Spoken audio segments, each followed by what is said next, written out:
I'm German homelos, I drink coffee and I know things. 35 ეპიზოდის თემა არის განსხვავებული პატივისცემა.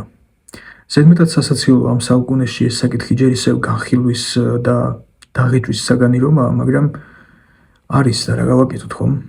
საქმე არ ეხება ლიბერალურ ფსევდო-ორიგინალურობას და განსხვავებულობას, არა. საქმე პიროვნული გამორჩეულობისა და ერთადერთობის მიუღებლობასა და მის გარიყვას ეხება, როცა ადამიანს იძულებენ და ზურგს აქცევენ შემდეგი თვისებების ქონის გამო, საკუთარი პირადი აზრის და მისი მტკიცედ დაცვის, პირადი შეხედულებებისა და საკუთარი მსოფლმხედველობის, უცნაური ჩაცმის სტილის, უცნაური და განსხვავებული მანერების, ლაპარაკის ხასიათის და გრძნობების გამო. გრძნობების გამოხატვის ან არ გამოხატვის, მოკლედ, ნებისმიერი რამის გამო, რაც ადამიანს თავისი აქვს, რაც მას ერთადერთს ხდის. აი ამეების გამო მისი ჩაგვრა, დაცინვა და უხეშად რომ ვთქვათ, მიგდება, იგნორირება. სულ ვცდილობთ, რომ ეს ორიგინალური ადამიანები გადავაკეთოთ, ის მოვაცილოთ, ეს მივახატოთ, ეს დავუხატოთ, ეს დავამატოთ, ეს მოვაცილოთ, აი ოღონდაც რაღაც ჩარჩოებში მოვაქციოთ და ოღონდაც ხელოვნური და ყალბი გავხადოთ. აქ იშლება კიდევ ერთი ხაზგასმელი დეტალი. მოიცა თუ განსხვავებულის პატივისცემა უნდა შემეძლოს, რა გამოდის, ძალით უნდა მოვიწანო ადამიანი, რომელიც არ ჯდება ჩემს გემოვნებაში. იმ ადამიანის მოდელს არ ემთხვევა, რომელთანაც ვიახლობლებდი, ვიმეგობრებდი. არ ემთხვევა, არ მომწონს რა, ამაში ცუდი არაფერია. მართლა. არავის თხოვს ღმერთი, რომ ყველა მოგწონდეს და თან გადაყევი და ხოტბას შეასხი და ტორტები უცხოო. არა, არ ხარ ვალდებული, რომ ყველა მოიწონო, არც ისე და არც ძალით. თავარი დასანახი და გასაგები აქ არის განსხვავებულის, როგორც შენსავით ღმერთის ქმნილების პატივისცემა და რა არის ეს პატივისცემა. ღამის პირველზე დაადექი და დაბადების დღე ტორტით მიულოცეო, ამას არავინ თხოვს, რა თქმა უნდა. უბრალოდ ნუ დავუშავებთ რამეს და ნურც ცუდს ვუსურვებთ, შევეშვათ და ვაცადოთ ცხოვრება. ვიცი მესმის, რომ ზოგიერთი ადამიანი მართლა ახერხებს ჩვენს გაგიჟებას და წყობიდან გამოყვანას, ისე იქცევა. გვინდა რომ რაღაცით მივახვედროთ ეს მისი სიცუდე, მაგრამ აზრი არ აქვს, მართლა არ აქვს. ჯერ ერთი ცეცხლს რაც უფრო უბერავ, უფრო ძლიერდება და მეორე, თუ ასე აყვები, შენც მის დონემდე დაგიყვანს. არც ერთ შემთხვევაში არ გამოდიხარ მოგებული და მაგარი ტიპი. ამიტომ შეეშვი, აცადე ცხოვრება და მიანდე ღმერთს მისი გამოსწორება. ეს თუ ძალიან ცუდ ადამიანებზე ვსაუბრობთ და უწყინარ განსხვავებულებზე, რომლებიც მართლა არავის არაფერს უშავებენ, არავის არაფერს ვნებენ. აი რას გვიშავებენ ხომ? რაღაც უცნაურად აზროვნებენ, უცნაური გატაცებები აქვთ, უჩვეულო ლაპარაკი, ჩაცმა, შეიძლება ცოტათი გიჟებიც იყვნენ. მერე რა, თავისთვის არიან, რატომ უნდა დაჩაგრო? თან რა იცი, რამდენ ტკივილს დამცირებას უძლებს, რა ხდება მის გულში, რა ვიცით.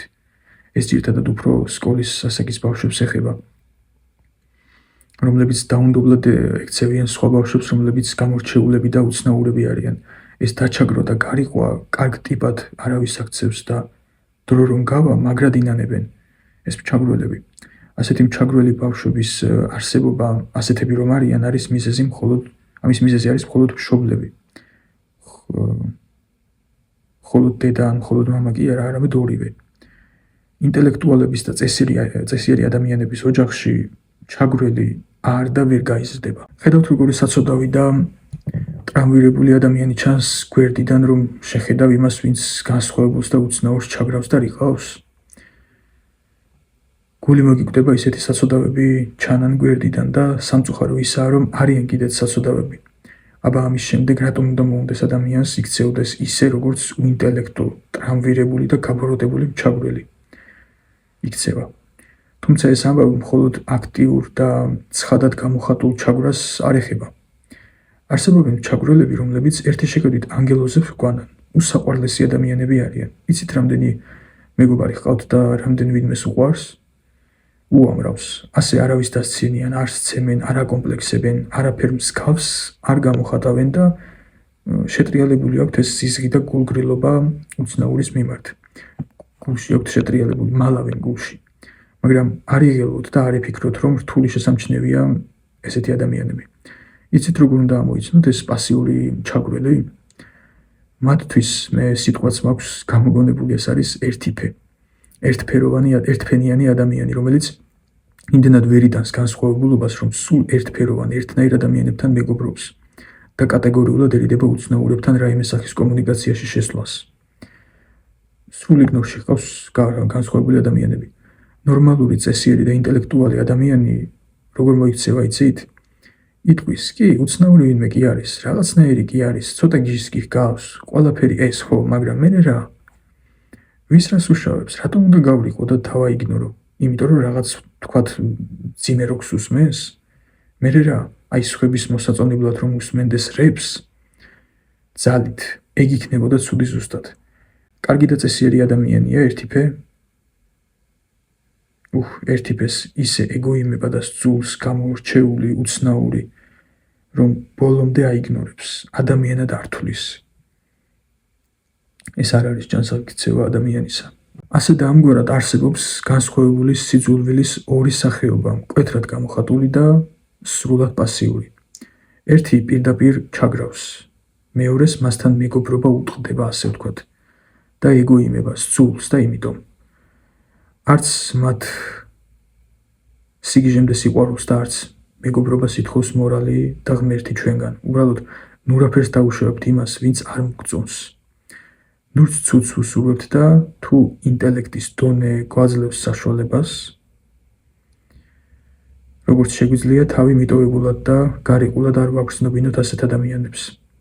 დავანახოთ, რომ შეცდომა არ არიან და მიუხედავად ამდენი ჩაგვრისა და გარიყვისა, მაინც უნდა იცოდნენ და სწამდეთ, რომ ღირებულები არიან, რომ ღმერთს უყვარს ისინი და სამყაროს სჭირდებიან.